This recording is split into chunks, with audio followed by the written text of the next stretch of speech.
I'm going to provide just some food for thought for you as you approach in reading your Chapter 1. I've also included some PowerPoints on Chapter 1, and they are located within the module, but I want to preface those PowerPoints with just kind of food for thought as you're reading and reviewing the PowerPoints. So we're faced at a time where nurses actually have an opportunity and now have the support to make some incredible changes in healthcare.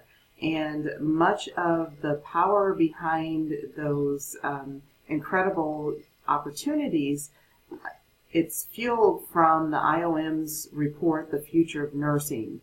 And so that nurses, being the largest provider of healthcare, actually have great power in numbers and the ability to really make some significant changes. And now it's up to us to really put those suggestions into action. So when we look at those general recommendations, we know we need to function to the capacity of our training. So at whatever level of training we have, we should be able to function within that level of training to our fullest capability. So especially true with those who are nurse practitioners, that they are able to function within the realm of their scope of practice. And the same holds true as master prepared leaders. It's important to really be able to move forward with your practice to assure that your practice is congruent with what you know. And in addition, we need to help our nurses to achieve higher levels of education. And that holds true for obtaining bachelor's degrees, master's, and doctorate degrees. So we're making some shifts and changes in how nurses are educated. We're still falling behind as far as having our bedside nurses or our direct care nurses being bachelor's prepared. So again, as leaders, that's one of your functions, to help empower those around you to achieve higher levels of education. In addition, we need to be full partners with our fellow care providers, and that includes all disciplines, including physicians. And we need to focus as healthcare being more of a team sport rather than a hierarchy, because we all have levels of expertise, and meshing those levels of expertise really will impact better outcomes for our patients.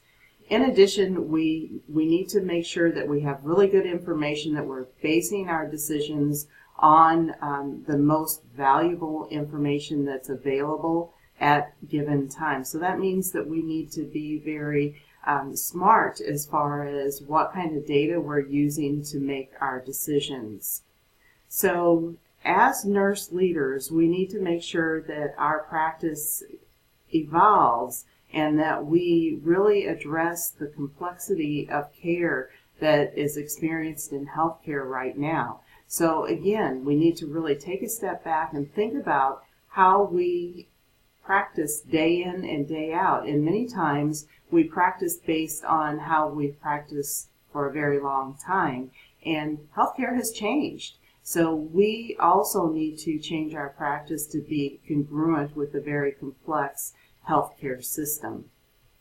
So part of changing based on the healthcare system is that we need to think in different ways. We need to really transform our care. We need to look at value-based competition. We need to look at safety initiatives, technology, focusing on financial reforms to address the spiraling costs, and really look at personalized care for folks. And looking at some of those components within personalized care includes genomics and looking at genetic testing and how that impacts care delivery. And looking big picture, we also need to look at population-based care, as we know that healthcare actually occurs outside the walls of an acute care facility. So we really need to think about not only what happens within a particular area of practice, we need to think about that patient and how our client and how they experience health over the continuum. So looking at the big picture and looking at those factors that impact health that maybe we don't traditionally think about when we're thinking about health. We need to think about socioeconomic factors, and we need to think about built environments and whether it's even safe to go outside. Those types of issues really play an important role in the experience of health. So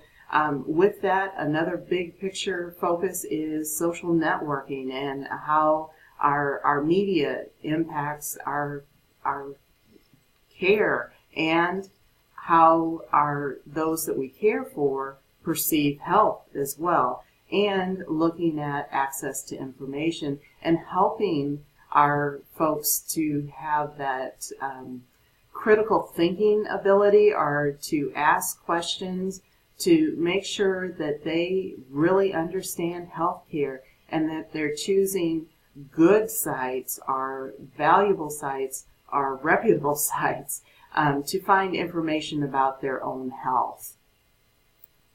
In addition, as you're reading through and looking at the PowerPoints, really take a step back and think about how change occurs and think about strategies for leading change.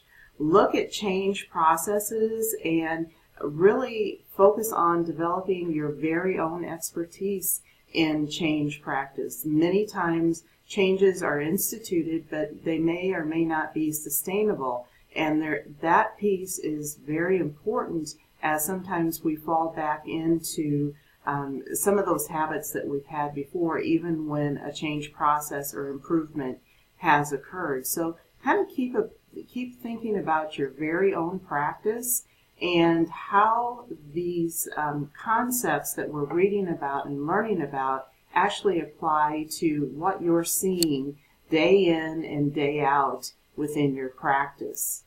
So not only should you think about what you're seeing in your practice, but also think about innovation.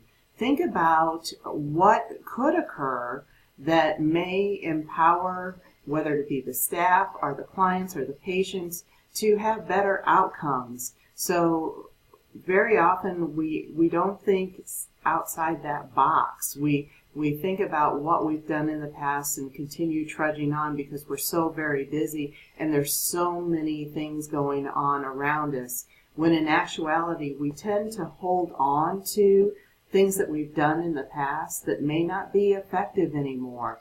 So sometimes we really need to take just that minute to take a step back, think about what could be done different to really improve what's going on within the practice. So consider those big picture influences on healthcare delivery, and really also, as you're reading, think about the ethics involved in leadership and looking at how the changes have occurred and looking at factors such as access or the policies that are in place that may actually impact the ability for some folks to access the care that they really need.